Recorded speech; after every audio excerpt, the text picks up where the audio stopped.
Lieutenant Wheeler with the Johnston-Grimes Fire Department. Today we're going to talk about hose deployment. It's really critical to understand that every good fire attack begins with a good deployment. So understanding how to manage our hose prior to entering the building is going to be super critical. So in this video, we're going to talk about how we deploy our combat load, different options for overcoming obstacles and challenges, and then we're going to talk about our approaches to the door to set us up for a good hose stretch and hopefully a good hose fire attack when we're making entry into the building.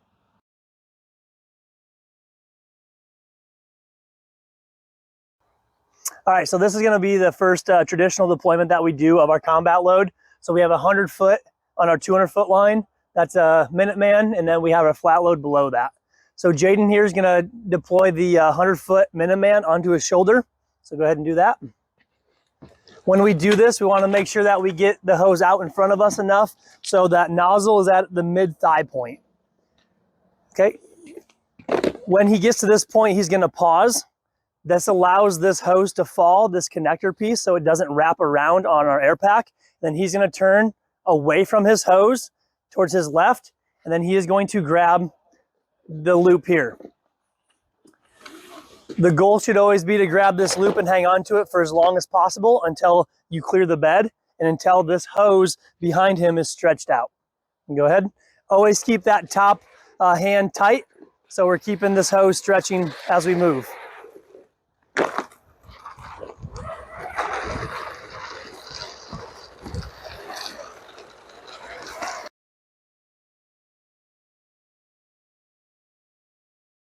All right, next deployment is going to be the split pull. So what we're trying to accomplish here is if we're running into a short setback or we don't have a lot of room to the house or to the target, we're going to do a split pull. So what this is going to do, Jaden's going to be our nozzleman here, and he's going to load the 100 foot on his shoulder just like normal. So go ahead and do that. So again, we still want to get that nozzle out in front of us. So from here, we want to make sure that he's going to get to the door and not have a lot of excess hose on the ground between the engine and the door. So the driver, Albert, is going to come in and he's going to grab the loop here.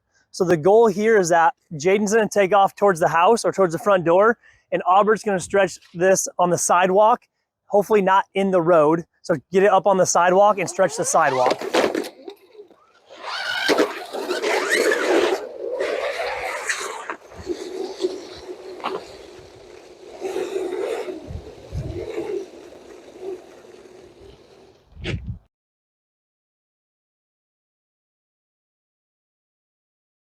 The next stretch is going to be the short pull. So in these situations, we have a setback that's really close to the road.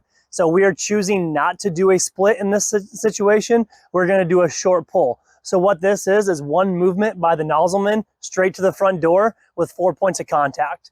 Okay. So what Jaden's going to do here is he's going to first grab his flat load first. He has the loop and then the middle layer of the hose load. So that's going to be one hand. The next hand is going to be the nozzle and then one of the middle loops that he can grab.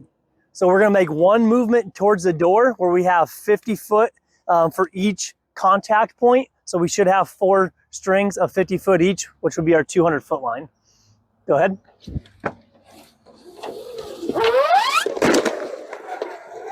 We're going to shake, shake, shake, get all this broken up.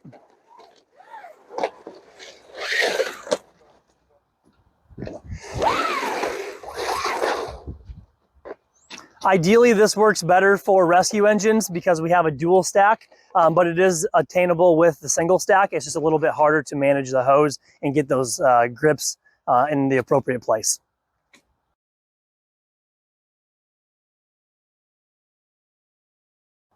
For the next stretch, we're going to talk about the take and break. So in this situation, we're going to use these for smaller houses. If we are in old parts of Johnston, old parts of Grimes, we don't need the whole full 200. Stretching full 200 in a short setback allows for a lot of kinking, but also a lot of trip hazards for other firefighters on the fire ground. So when we do a 150 break, we've identified a building that doesn't need a full 200, and maybe our 100 foot trash line wouldn't be enough. So we're going to have Jaden here shoulder load the 150 of our 300 foot line. So go ahead and do that. And then you're going to have the engineer of the truck come and disconnect at the 150 mark. So this top coupling, hold.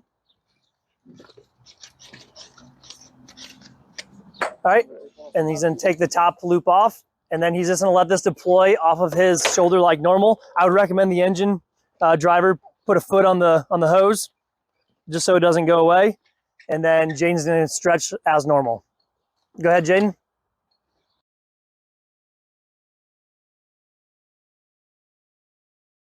So another cue that you may hear your officer notify you of or tell you is a stretch and hold. So as the officer does his 360 and they don't have a complete understanding of what's going on or where the best access point may be, he may call for a stretch and hold.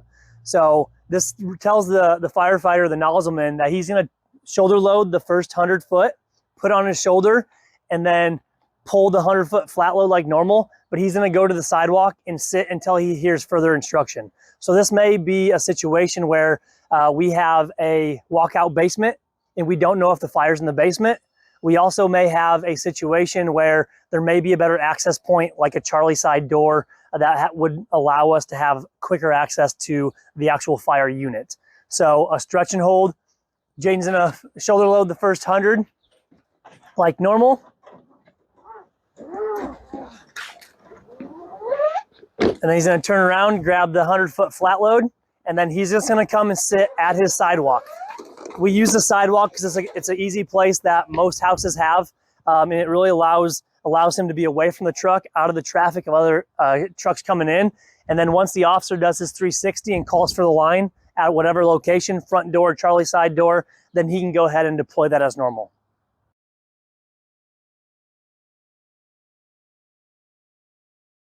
So when we start thinking about our approach towards the door, we need to understand where the actual door opens from, and then where we need to position the line appropriately. So if you take a look at this door here, this is an outward swinging door.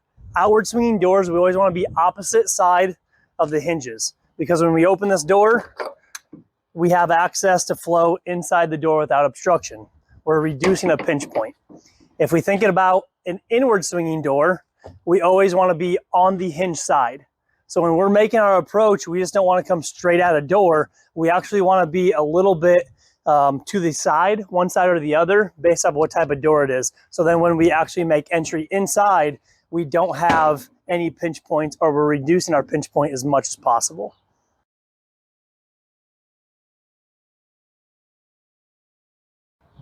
So now we're going to discuss our approaches to the actual door. So the first one is going to be a forward approach. What this allows us to do is one sweeping movement straight to the door without having to backtrack at all.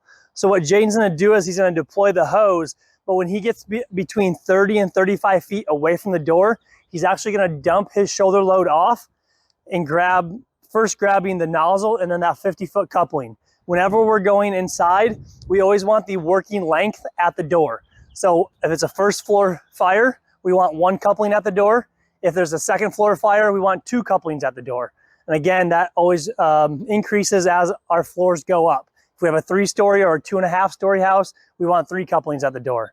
So here, we're gonna simulate a single-story house with a fire on the first floor.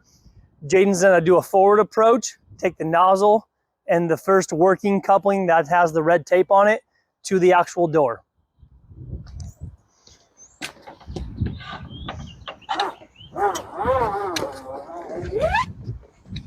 Okay.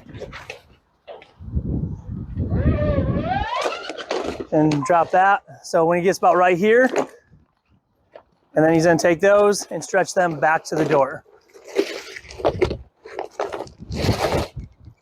Obviously call for water and then go from there.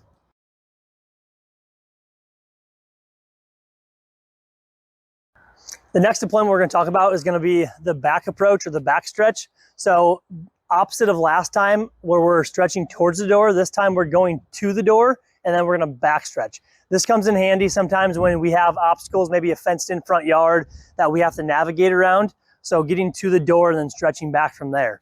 The goal here is that we're going to take that 100-foot bundle to the door, roughly 3 to 5 to 6 feet away from the door, set it down, and then find our 25-foot marks on our 2 sections of 50s, and then stretch them backwards. You probably will have to grab the coupling and bring it back towards the door when you are finalized. Go ahead and Jaden and do that. He's gonna shoulder this just like normal, 100 foot on his shoulder. We have our 50-foot coupling that's towards the front of the stack there.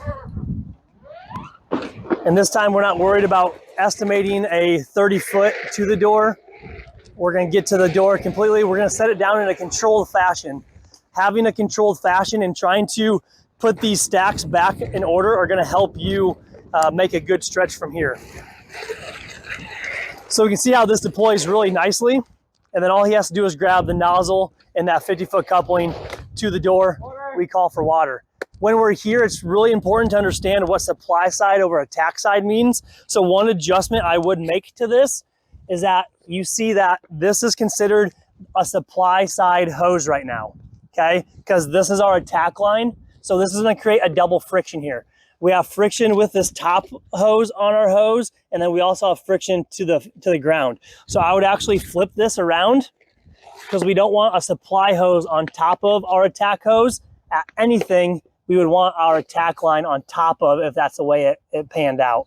But try to get hose off of top of each other because that's gonna create more friction when we're advancing into the building.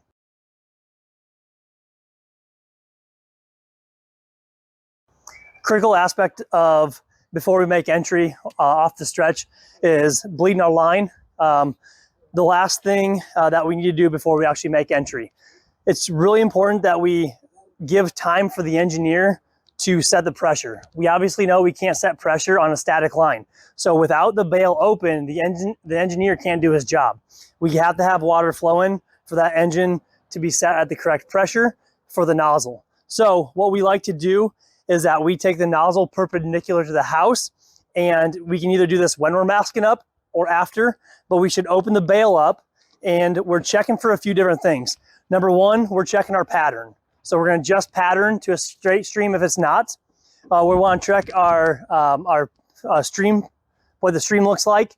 We also wanna check the pressure to make sure we have adequate pressure. We should know what that really feels like. And then we should obviously make sure that the air is bled out of the line. Typically, you have to let this flow for more than 10, 15 seconds. We can't just open it up and shut it right away. That really doesn't do anything for the engineer. We don't have that enough time, or there's a lag in that process. So opening the bail up, giving time for the engineer to set the pressure, making sure we're set with the nozzle settings before we go in is super critical. This also allows us to gauge the distance that we're flowing on the outside of a house. So Jaden's sitting here, open the nozzle, he can see what that distance looks like, see what his stream reach is, and then before we go, we shut the bail off, and then we go in and advance to our house.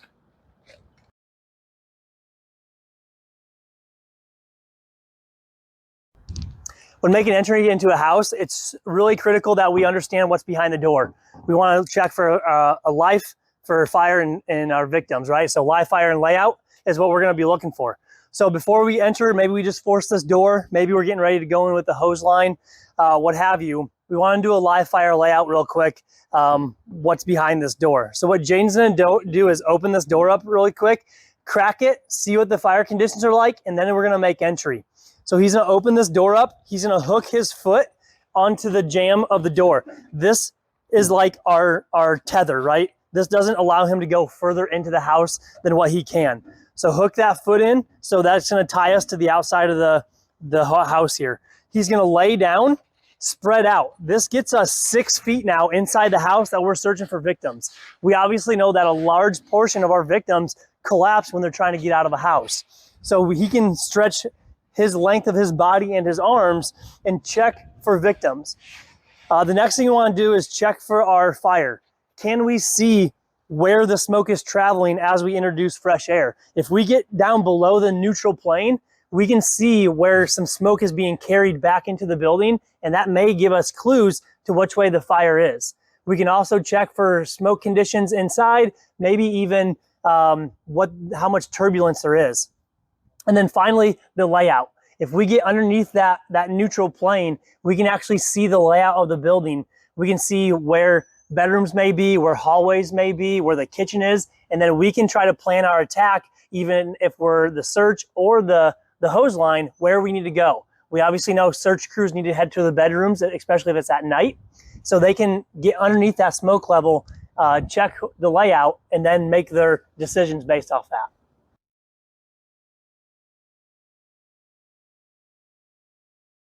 So important notes when we're racking our hose. When we put our first loop, note that the first loop is going to be, we have our first layer, our second layer, and then we have our loop on the third.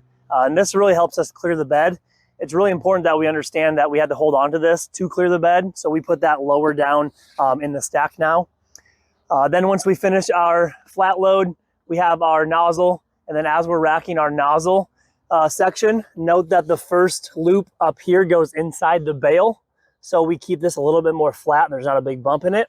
And then we continue our normal loading process until we hit our last coupling or our working length coupling. That is gonna be have red tape on them so we know where they are. When we rack these, we always want this to sit right behind the nozzle, so we always know where that is as a nozzleman. So we can easily grab the bumper of the nozzle and then that first 50-foot coupling when we're deploying this.